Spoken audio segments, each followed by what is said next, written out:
The Nintendo 64 came out in 1996. This was Nintendo's first struggle to attain dominance against PlayStation and Sega Saturn. But that's not to say the N64 wasn't a bad console, because a lot of people love it. A lot of people still have their Nintendo 64, even though it had a small game library. It had maybe the best game of all time, Super Mario 64, which I feel like everybody has played, especially if you have a DS, because they made a DS version of that. It's just a very lovable game console. In 1998, the Sega Dreamcast was the first console so ahead of its time that it had online play, but it was extremely unsuccessful because of its commercial marketing.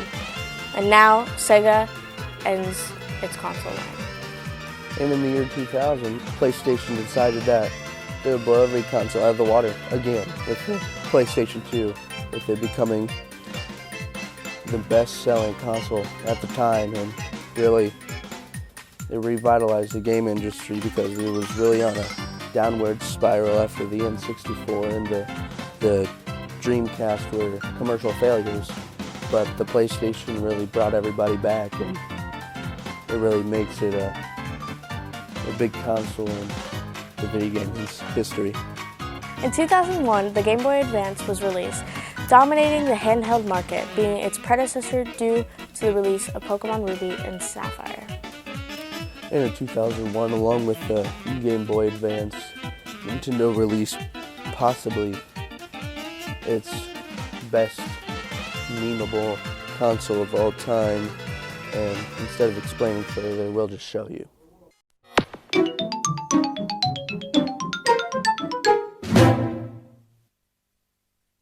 And the GameCube was praised by its consumers for its really game library and controller, and even though it was a box, it was still a smaller console, but it just had such a wide variety of games that people really couldn't hate it. In the same year, the Xbox was released by Microsoft. This was the first American console since the Atari Jaguar. It was a popularized online game with shooter games such as Halo 2 and Medal of Honor. In 2004, after the Game Boy Advance, Nintendo felt like they needed another handheld console, I guess, and they came out with the DS, which I'm pretty sure everyone has played with in their lives. I mean, it had a revamped version of Mario 64, and it also had wireless connection, which was really big in the game industry at the time, because not a lot of consoles had that. In the same year, Sony tried to compete with the PSP with Spider-Man 2, the game, and Tiger Woods' PGA Tour being released alongside the console.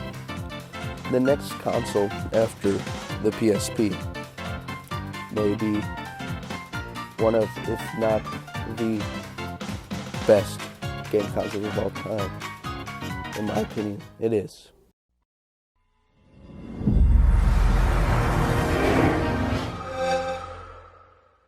The Xbox 360 is released in 2005. I grew up with this console in my childhood, and it really improved on everything the original Xbox did. The online play, the games were better, the graphics were better.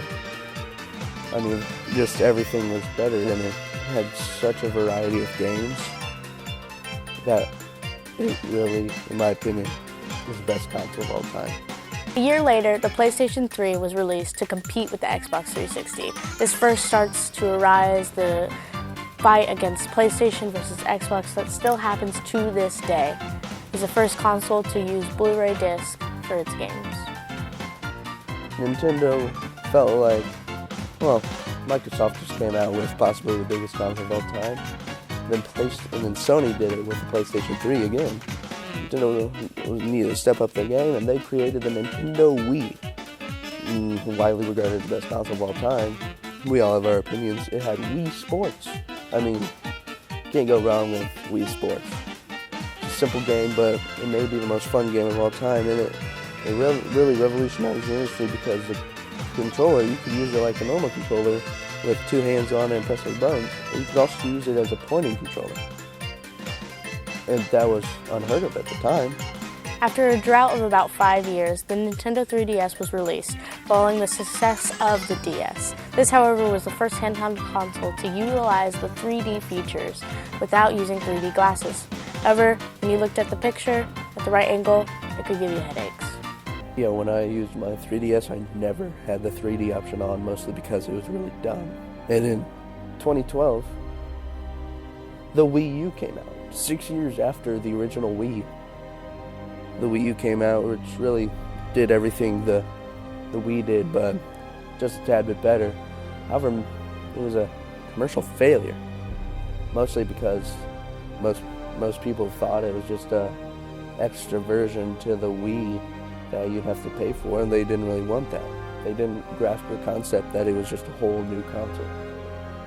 In 2013, this being the first year that both the Xbox One and PlayStation 4 came out, competing head-to-head, but PlayStation 1 with the great home consoles, but Xbox better working Game Pass.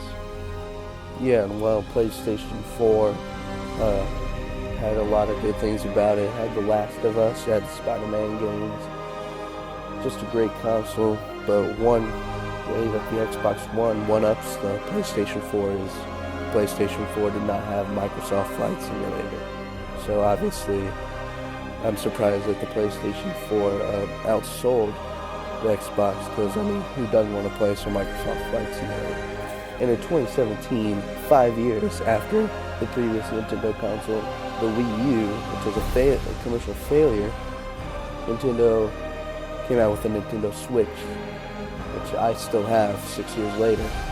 And really, the Switch changed gaming, because you could put it in a dock, have it on TV, you could handheld it. It really did so much for gaming, because it sold like that. It sold out like that. I'm pretty sure almost everybody has a Switch at this point. In 2020, the best year that we have had for a long time, the Xbox Series XS and PlayStation 5 both came out. The PlayStation had beautiful running games, but the Xbox ran faster and more powerful games. And along with the Xbox One, the one-up that the Xbox Series X has is Microsoft Flight Simulator. Beautiful graphics, I tell ya. I still play it. I have a flight thing in my house. It's a fun game, I tell ya. And in 2021, the last console to come out before we film this video, Steam Deck. I'm just gonna say this: it's not a great console. It's portable and it has a lot of computer games, but it's not that good. I mean, when you think about portable consoles, you think about the DS, 3DS that can run on a wireless connection. But even if the Steam Deck can, the games won't run as great. So, if you have one and you love it, good for you. But I'm just gonna say, it's just not a good console. Throughout all the years, there's been different types of gameplay that's revolutionized the gaming community. You have the Oculus with VR, you have portable gameplay, you have at-home gameplay, you have PC building, you have game developers making games off of their laptop at school. The gaming industry has really revolutionized this world and made it all connect together. But the one main thing about the video game industry is it came out with possibly the greatest game ever made, Microsoft Flight Simulator. So whenever you think that the gaming industry is terrible and that the people who play video games are bad, just remember Microsoft Flight Simulator is there. That is the end of the video game timelines. Started all the way back in the 70s, early 70s with the Magnavox brown box, which, terrible name by the way, and it concluded with the Steam Deck. However, new consoles on the way. When will they come out? No one knows. But there's one thing that we can all say: video games bring people together.